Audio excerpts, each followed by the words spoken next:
No, I wasn't expecting to get COVID, but you know, when I did, I realised that actually it can affect people in a whole range of different ways. Even though I'm in my 20s, it hit me really hard. Been fairly active, keep myself healthy. I didn't think I'd be particularly at risk. The test results came back within 48 hours, but before then, already it developed into pretty serious fever, having really extreme fevers beyond anything I experienced before.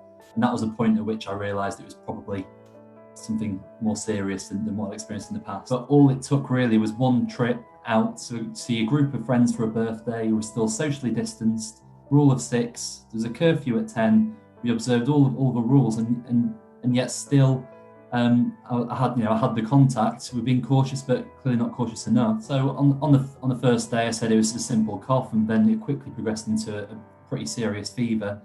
But then once that fever had kicked in, really the thing that hit me was chronic fatigue. It was just, I was absolutely unable to leave bed. I was, got to the point where I was sleeping sort of, 15, 16 hours a day. I really just couldn't function. I could barely, walk to the next room. Yeah, it was really tough. For 2 weeks, it ended up being, I was unable to go to work and really just sort of confined to my bedroom. Unable to get out of bed. It was horrible.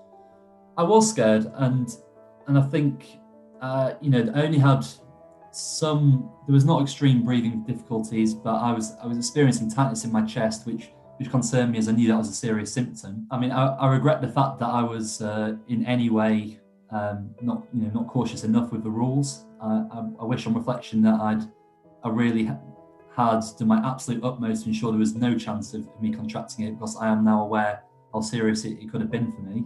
I just want people of my age and similar to be aware that they can get COVID, it can be serious, and that we can be affected by it. So to take every precaution possible, and that's what I'm doing now. I'm just being as cautious as possible to make sure there's no signs that I don't want to pick it up again, or I don't want to be a transmission risk for other people. I want to take every chance to make sure that we can get over this as soon as possible.